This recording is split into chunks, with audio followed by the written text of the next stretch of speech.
мы попали в ловушку, которую сами себе частично устроили.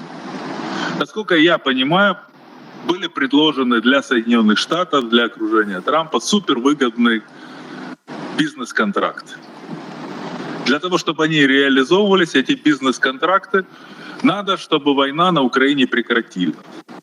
Это было сделано специально и правильно, потому что лучше зарабатывать деньги, чем тратить их на войне. Лучше зарабатывать их вместе, это лучший залог хороших отношений.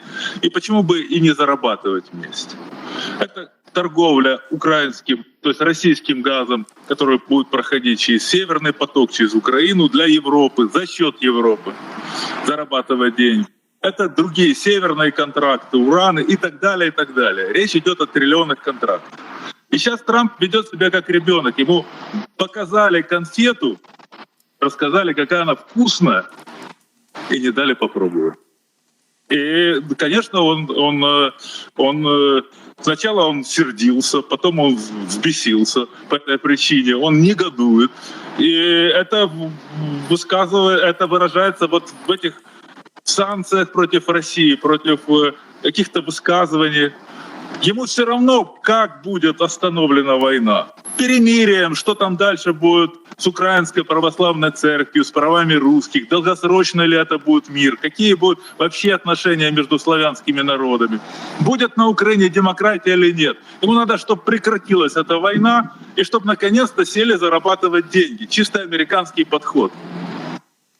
А тут русские ему рассказывают про великую историю двух народов, одного народа, искусственно разделенного. Он этого не понимает. Американцам этого не нужно. Это не по-американски. Ему нужны деньги здесь и сейчас. Его время, его срок выходит.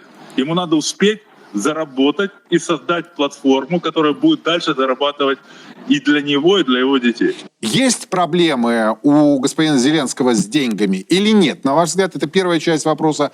Насколько для него принципиально получение вот этих больших, это действительно очень большие деньги для 2 ближайших 3 лет, коль скоро он называет сам эти сроки. И пункт 3, уж простите за такой многогранник, Европа отдает себе отчет, и вообще Запад, что здесь начнутся также аресты активов, и, в общем-то, бизнес, который поверил во взаимовыгодное сотрудничество, станет крайним. Причем бизнес как российский, так и западный. Олег. Но вы на часовое интервью задавали вопрос. Я буду самые выхватывать вкусные детали. Давайте. По активам, которые за рубежом. Когда только началось СВО, я приехал из-под Киева. Я приехал в Академию наук. Я зашел к академику Глазьеву и взял разработанные расчеты, количество активов у него на столе нашел, потому что эта тема самая насущная. Все понимали, что в конечном счете все будут решать деньги. И там было около 600 миллиардов зарубежных активов на территории России. Смотрите, но 2/3 из этих активов это были наши же деньги российские, выведенные в офшоры и заведенные в страну в виде инвестиций. И именно по этой причине было такое жесткое сопротивление наших бизнес- и политических элит тому, чтобы мы наложили арест сразу же. Потому что эти деньги в основном были их деньги. Только они были записаны как иностранные. А дальше мы начали разрешением Минфина, создали счета типа С, но самые вкусные активы действительно зарубежные. Делали разрешение, их выводили. Не через счета типа С. И если вы сейчас сложите все эти цифры, но у нас никоим образом не наберется адекватная сумма, которую арестовать, чтобы мы могли компенсировать. Я знаю, что многие сейчас говорят, да, легко наберем, это все запросто. Слушайте, мы сейчас на счетах типа С собрали сколько? Никто не пишет сколько, но есть утечки от 20 до 30 миллиардов. За все время. Где мы соберем такую сумму 300 миллиардов для того, чтобы компенсировать? Если мы 4 года потоком вывозили активы зарубежные из России мимо счетов типа С. Возвращаясь сначала. Послушайте, вот никто не обращает внимания на то, что требование Бельгии, оно катастрофично для Украины. Почему катастрофично? Потому что фактически Бельгия потребовала гарантий, государственных гарантий от стран, национальных государств, входящих в Европейский Союз. О том, что если Россия будет забирать деньги из Бельгии, значит, они компенсируют эти деньги Бельгии, и Бельгия в одиночку не будет разбираться с Россией. Очень закономерное требование, правильно. Нету другого механизма, который бы обеспечил безопасность Бельгии.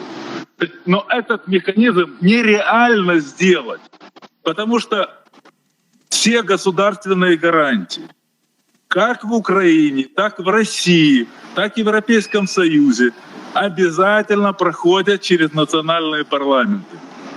Просто даже мысли быть не может, как это немыслимо, чтобы национальные парламенты проголосовали за эти гарантии. Это нереально. Не говоря о том, что часть парламентов заведомо даже не будут браться, такие как Венгрия, Словакия. А если кто-то не проголосует, пролетели. Поэтому Бельгия это фактически зарубила попытку забрать кредиты. Что касается выпуска суверенных бумаг Европейского Союза. Идея на самом деле очень сладкая, внешне привлекательная, потому что ценные бумаги Европейского Союза, естественно, будут пользоваться высоким спросом, и проценты по этим ценным долговым бумагам будут гораздо ниже, чем у национальных государств, если их взять все вместе, пропорционально разделить, там, смиксовать. Вот целиком Европейский Союз будут деньги привлекать дешевле. Вроде бы как выгода прямая. Но сами механизмы, которые там прописаны, использование денег, он мимо национальных государств. Больше того, даже мимо Европарламента. Будут лично Еврокомиссии, чиновники распоряжаться чудовищными деньгами. Тратить на Украину, тратить на зеленую повестку. А вот эта часть не очень нравится национальным государствам, таким как Германия, да?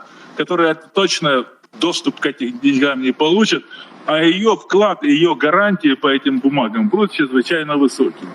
Это только так я вскользь прошелся по этим моментам. Понимаю. Почему целый ряд европейских лидеров делают все для того, чтобы война на Украине не прекращалась? И этот аргумент о том, что как только прекратится война на Украине, сразу же начнется война с Европой. Потому что какими-то рациональными мотивами европейцам, чьи деньги тратятся на поддержку этой войны, другими словами не объяснишь. Нужно придумывать какие-то вот такие причины. И я думаю, что дело в этом. А вот настоящая причина, почему европейские лидеры выступают за то, чтобы война не прекращалась, это скорее личные причины. Для них смена политического курса — это мало того, что будут задавать вопросы, а зачем это все было нужно? Зачем были потрачены европейские деньги? Зачем умирали там, украинские, российские мужчины? Какая разница, в общем-то? Это люди. Зачем это все было? На эти вопросы нет ответа. И самое главное, им придется уйти.